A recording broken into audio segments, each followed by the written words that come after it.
Bienvenue dans cette nouvelle vidéo. Alors aujourd'hui, nous allons voir ensemble une autre erreur de traduction assez courante que nous commettons lorsque nous traduisons dans le domaine des sciences islamiques fondamentales, notamment le dogme authentique à l'aqaïda as-sahiha. Donc ici, généralement, on traduit le terme at-tawhid, qui est notre thème du jour, par le monothéisme.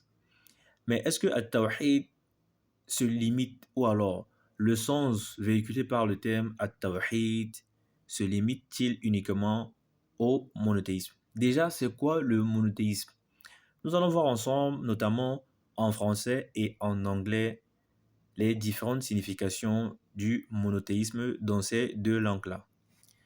Alors, commençons tout d'abord par la version française. Pour ce faire, nous allons consulter le dictionnaire Larousse. Que nous propose Larousse? Larousse nous propose, pour le terme monothéisme, religion qui n'admet l'existence que d'un Dieu unique. Là est la définition. Mais regardez la précision qui est faite à côté. Le monothéisme est l'affirmation fondamentale des trois grandes religions méditerranéennes, le judaïsme, le christianisme et l'islam. On constate déjà qu'il y a problème.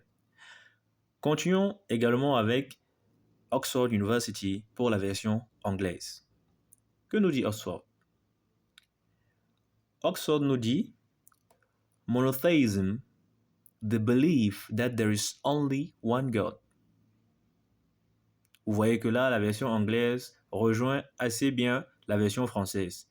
Mais est-ce là la signification fondamentale du concept de tawhid sur le plan de la loi arabiya, c'est-à-dire la langue arabe, et sur le plan de l'i'tiqad, sur le plan de la conception islamique fondamentale du dogme authentique? Est-ce là la définition de at-tawhid?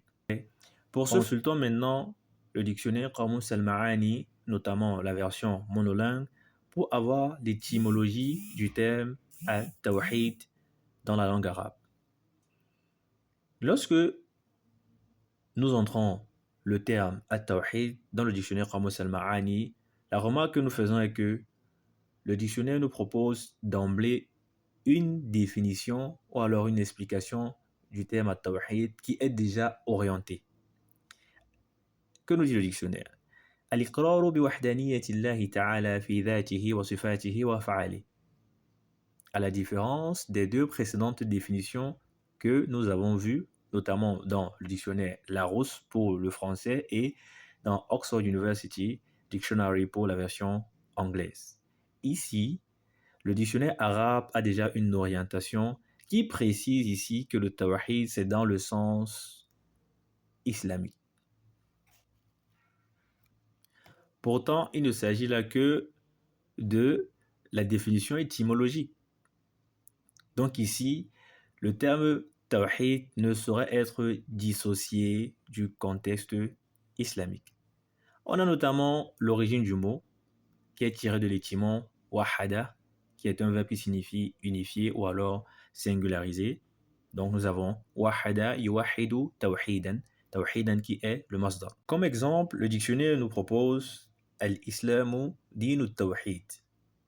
Ensuite, il explique par ibadatu ilahin wahid. Al-imanu biwahdaniyati Allahi ta'ala.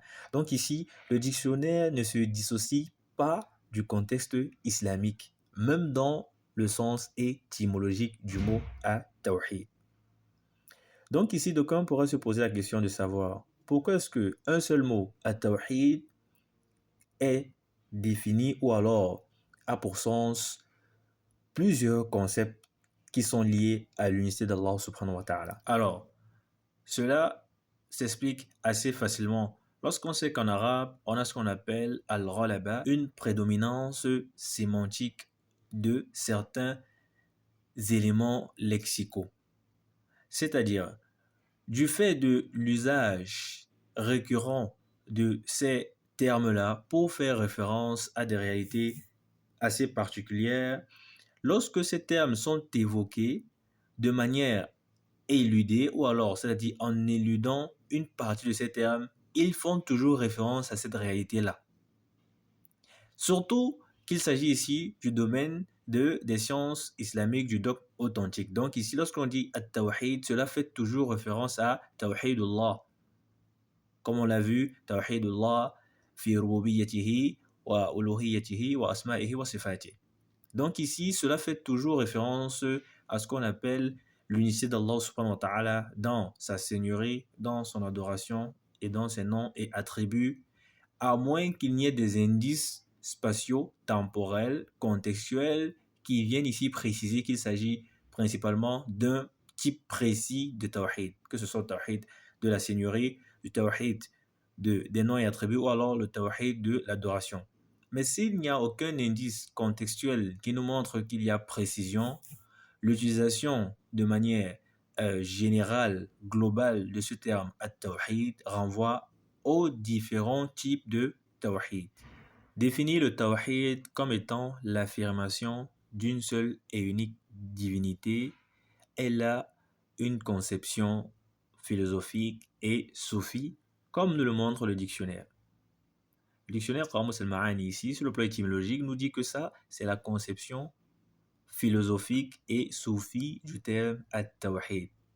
Et là, on n'est même pas encore entré dans les sciences islamiques fondamentales. On est encore sur le plan étymologique dans le dictionnaire. Donc ici, vous voyez que ce terme rejoint l'explication française, mais également celle anglaise du mot at-tawhid. Donc il faut faire très attention lorsque nous traduisons at-tawhid simplement par monothéisme ou monothéisme pour les anglo-saxons. Maintenant que nous sommes situés sur le plan étymologique du terme at-tawhid en arabe, mais également des termes monothéisme et monothéisme, notamment en français et en anglais, consultons maintenant notre livre qui traite des sciences islamiques fondamentales, du dogme authentique, Al-Jadid, fi Sharh Kitab al-Tawhid, pour avoir la définition contextuelle du terme at-Tawhid afin de pouvoir donner le rendu final de notre traduction qui épousera les contours du sens véhiculé par le terme at-Tawhid. Lorsque nous aurons le livre au niveau de la définition du terme at-Tawhid, nous avons premièrement sur le plan linguistique al-Ifrad, qui peut être entendu comme la singularité, l'unicité. Ensuite, nous avons la définition contextuelle sur le plan du dogme authentique. En bas, on a Shar'an. هو تفرد الله تعالى بالربوبية والإلهية وكمال الأسماء والصفات. Donc ici, si on s'en tient à cette définition-là contextuelle du terme at-tawhid, nous voyons que la définition ou alors la traduction qui sied le mieux au terme at-tawhid en français, c'est l'unicité d'Allah subhanahu wa ta'ala dans sa seigneurie, dans son adoration et dans ses noms et attributs. Elle peut paraître longue, cette traduction, pour un seul mot at-tawhid, mais nous devons véhiculer l'entièreté du message conformément à la visée discursive au contexte d'énonciation du texte source. عن أبي الدرداء رضي الله عنه قال: سمعت رسول الله صلى الله عليه وسلم يقول: من سلك طريقا يبتغي فيه علما سهل الله له طريقا إلى الجنة.